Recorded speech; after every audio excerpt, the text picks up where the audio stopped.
This is a serious storm, and it could potentially have fatal consequences. We have reports of 5 feet of water in some places in Atlantic County, significant flooding in Cape May County and in Ocean County. Now everybody thinks they're smarter than we are here, and maybe they are, but not about this. If you're in your home or somewhere safe where you can remain, stay there. Neighborhood-wide blackouts that lasted for weeks from the largest storm-related outage in regional history, flooded subway tunnels, fuel shortages, and lives lost. Hurricane Sandy hit New York and New Jersey in 2012 and reminded us of how vulnerable the economic and population center of this nation is to climate change, and how these risks are borne unequally, hitting hardest in low-wealth communities and communities of color. This morning, it looks like the water went down.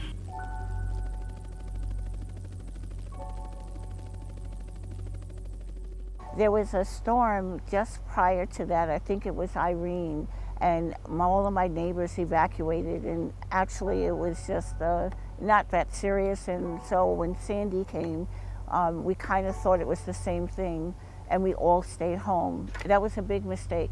I went to bed early, and I asked my neighbor to call me if anything changed. By the time I got upstairs and laid down, she called me. She said, "Have you looked outside your door?"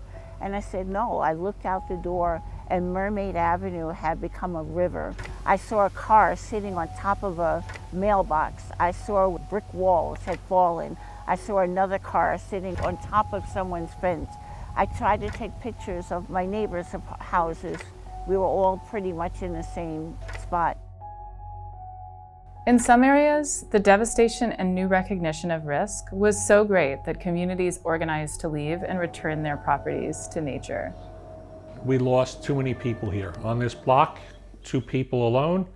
In the surrounding areas within 1 square mile in this bowl, 11 people died. That's too much. That's a sign right there, and it tells people it's a dangerous area. Did we move on? Did we, keep living? Yes, but for all the people we lost, you'll never recover from that. How did we get here? These lands are originally home to the Lenape people. Hundreds of years ago, New York City was covered by wetlands, forests, and beaches. Beginning with European settlement in the 1600s, nearly 90% of our wetlands and many of our natural protections were decimated through development and pollution. And due to discriminatory housing and financial practices, low-wealth communities and Black, Hispanic, and immigrant communities are often more vulnerable and exposed to these hazards. And listen, communities of color may be particularly at risk. Last fall, the EPA found that Black Americans are 40% more likely than other groups to live in places where extreme temperatures will cause more deaths. For those of us who live here, we sometimes forget that we are a city of islands, a region of coasts, that the trains and buses we take every week, the food we eat, the electricity we rely on, are all vulnerable to the impacts of climate change. In New York City, nearly 20% of housing developments, nearly 1 million people, Hunts Point Market, and much of our other critical infrastructure are at risk of flooding today.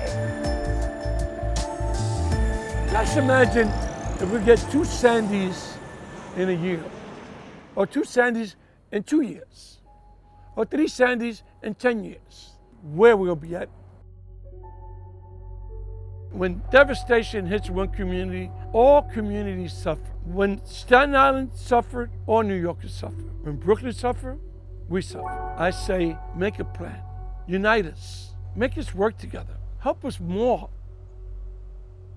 With climate change, these risks are rising, but we're not without power to make change. First, we need to fix what's broken by investing in improvements to our infrastructure, from buildings to wetlands. Second, we need to stop doing the harm that got us into this mess in the first place by reforming how, what, and where we build. And third, we need to do better so that our response is more equitable, just, and restorative.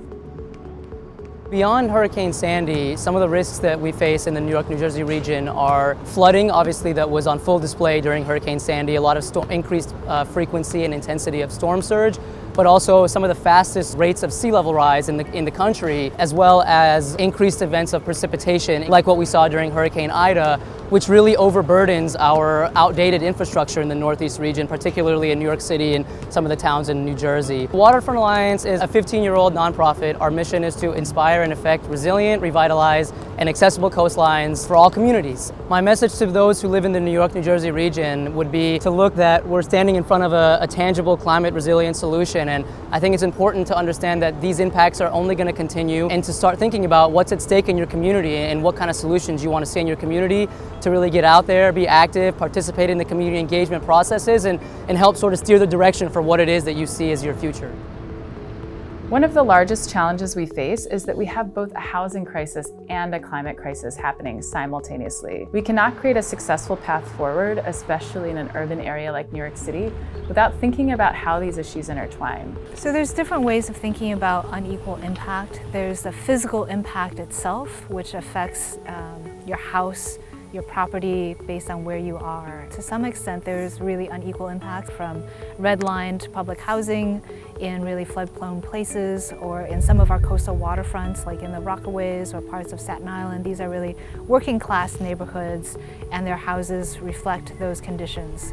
So they may not have been elevated in the past because those require lots of investments of various kinds. But then there's a question of the people themselves and the social conditions that make them more vulnerable to these impacts or less able to respond. So for instance, some of our federal policies about buyouts, and we're standing here in a buyout site, the FEMA buyout program is only available to citizens of this country. So if you don't have citizenship, even if you have a green card and you own a property, you would not be able to benefit from a buyout policy. So many of our programs, they reflect either a lack of understanding of how people's lives are lived and play out, or they reflect historic inequities and racial policies that codify a kind of inequality within the programs themselves. Through research and partnerships with community and housing organizations, we aim to build policies that support a transition toward a more equitable and climate-safe future. As we do so, we know that harnessing the benefits of nature is one of the best ways to adapt to climate change. If we can do that in New York City, we can do it anywhere. Live 20. When Hurricane Sandy hit, I was in the first year of my undergrad at Cornell, and my family actually lives in Manhattan, and I couldn't communicate with them when it hit. It was a crazy week, I guess, of just not being able to just talk to them. Building Oyster Project mission is to restore oyster back into the New York Harbor through public education initiatives. And the goal is to restore 1 billion oysters by 2035 while engaging 1 million New Yorkers. That includes students, that includes volunteers that help us out, that also includes anyone in the community, really. Oysters in an estuary environment like New York Harbor have 3 main benefits. They filter the water. They can filter up to 50 gallons of water a day. They provide habitat for hundreds of marine species, from crabs and shrimp. And the third benefit is that as reefs grow, their 3D dimensional structure can actually slow down waves and diffuse wave power, strong storm surge like we saw during Hurricane Sandy. We all want vibrant places to live, work, and play, and everyone should have access to that opportunity. But without action, coastal communities face significant challenges to that vision. Imagine a future where our waters are clean, where we can play along green shores, see healthy wildlife, feel safe in our homes, and not worry about the devastation the next storm could bring. Well, I look at it this way.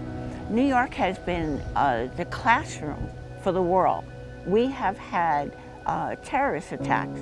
We have had snow. We've had blizzards that have crippled this city. We have had hurricanes. We have had blackouts. We have had everything. So you get a chance to look at what worked and what didn't work. And the whole world is learning from the things that we've experienced. I would love to see Coney Island be the blueprint for resiliency and sustainability. This area, this community is large enough, but geographically small enough to be the test kitchen, I would say, of how to rebuild and how to do it right, where other people come from all over the world to look at a coastal community and see how it should be built and how this community is resilient and how they can take that information back to where they live and copy it. I would love to be able to see this community be that pilot program, and that we can show the world how to do it and how to get it done right.